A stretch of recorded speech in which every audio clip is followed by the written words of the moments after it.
Before this story begins, understand one thing. This is not just history. This is the moment when heaven spoke to earth. In the Torah book of Exodus, it describes a man who saw a bush burning, yet not consumed.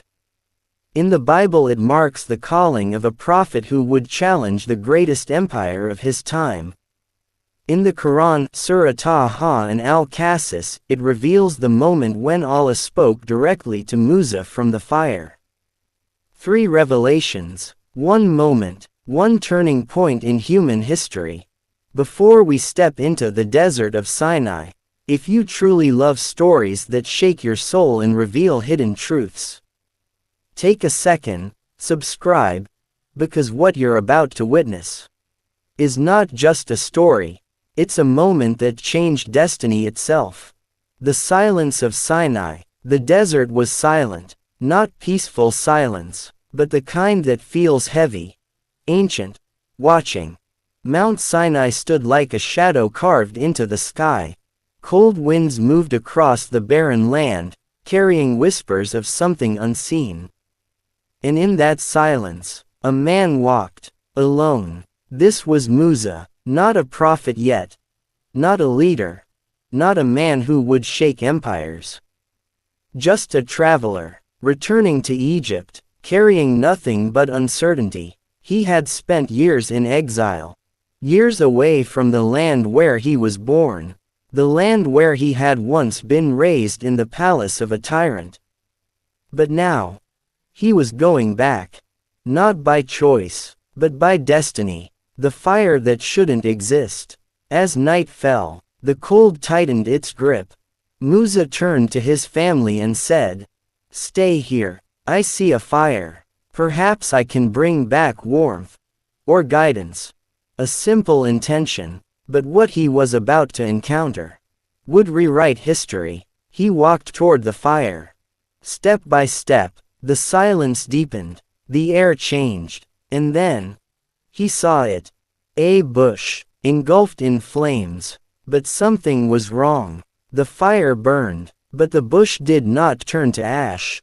No smoke, no destruction, just light, alive, watching. The first voice, and then, it happened. A voice, not from the sky, not from the ground, but from the fire itself. "O Musa." Time stopped. The desert froze. Every grain of sand, every breath, every heartbeat, paused. "Indeed, I am your Lord." This was not imagination, not illusion, not a dream. This was direct divine communication.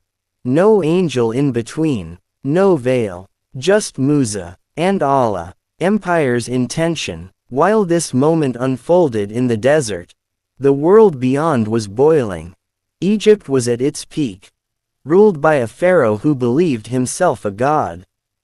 The Hittites were rising in the north, challenging Egyptian dominance. The Assyrians were awakening, preparing for future conquest. Empires were preparing for war, but they had no idea. The greatest challenge to power would not come from armies, but from a shepherd, standing before a burning bush. The weight of the mission. The voice continued, "Remove your sandals. You are in the sacred valley of Tua." Musa obeyed. Fear, awe, confusion, all at once. Then came the command, "Go to Pharaoh. He has transgressed." Silence. Pharaoh, the most powerful man on earth, the king who enslaved nations, the ruler who claimed divinity.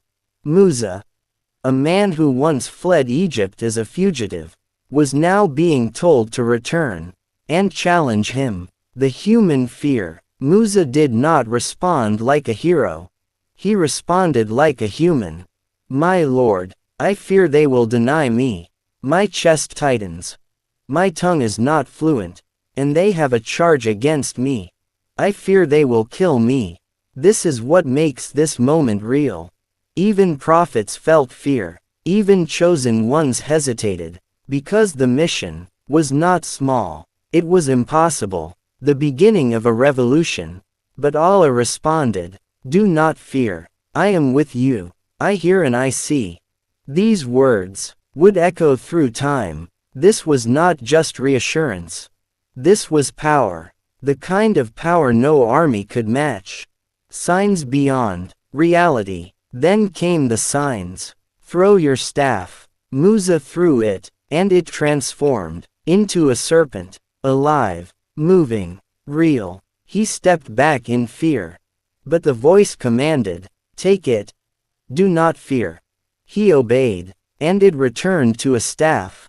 Then another sign. Place your hand inside your garment. He did, and when he pulled it out, it shone. Blinding white light, without harm. The awakening. A man entered the desert as a traveler, and walked out as a prophet. The fire did not burn the bush, but it ignited something far greater. A mission, a confrontation, a revolution against tyranny. The desert no longer felt empty. Every step Musa took now carried weight, not of fear, but of responsibility. He was no longer a man searching for direction. He had been given one. Beside him, his family, unaware of the storm that awaited. Ahead of him, Egypt, the land he once fled. But this time, he was not running. He was returning, with a message that would shake a throne. A brother in the mission. Musa knew one thing. He could not do this alone. He raised his hands and said, My Lord, expand my chest. Ease my task. Untie the knot from my tongue so they may understand me, and appoint for me a helper from my family. Harun, my brother. This was not weakness. This was wisdom. And Allah responded, We will strengthen your arm through your brother. 2 men, 1 mission, against an empire. Egypt. The illusion of power. Egypt was not just a kingdom. It was a symbol. Massive temples. Towering statues. Endless armies. And at the center of it all, Pharaoh. A man who did not just rule people. He claimed to rule reality itself. I am your Lord, the Most High. This was not leadership. This was absolute tyranny. And into this illusion of power walked Musa. The first confrontation. The palace doors opened. Guards stood still. The air was tense, because something unusual was happening. A man, dressed not as royalty, not as a soldier, but as a messenger, was walking straight toward the throne. Musa stood before Pharaoh, not as a prince who once lived there, but as a prophet sent to destroy falsehood. And then he spoke, We are messengers of the Lord of the worlds. Silence. Then Pharaoh laughed. Psychological warfare begins. Pharaoh did not attack immediately. He used something far more dangerous. Mockery. Did we not raise you among us as a child? And you stayed among us for years of your life. And then you committed your deed. And you are of the ungrateful. He was trying to break Musa mentally. To remind him of his past. To weaken his authority. To turn the people against him. But Musa did not collapse. He responded with truth. I did it while I was among the misguided. Then I fled from you when I feared you. And my Lord granted me wisdom and made me one of the messengers. No denial. No excuses. Just honesty. The challenge of reality. Then Musa made it clear. Send with me the children of Israel.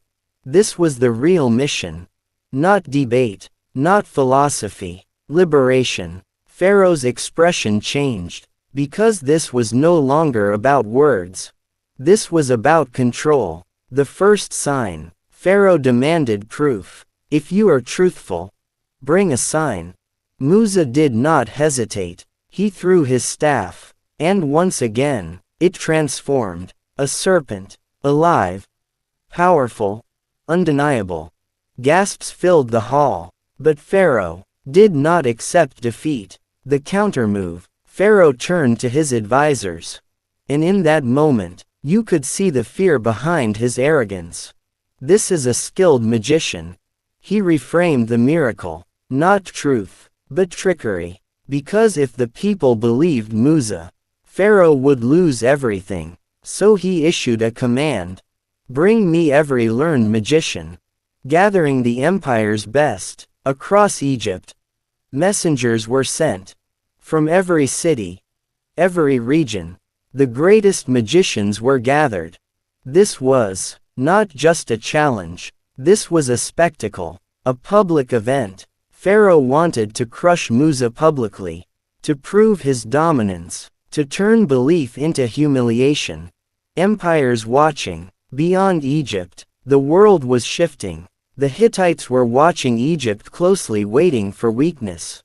Assyria was beginning to rise, studying power structures. Smaller nations feared Egypt, but also hated its dominance. If Egypt showed even a crack, the balance of power could collapse. And unknowingly, Pharaoh himself was about to create that crack.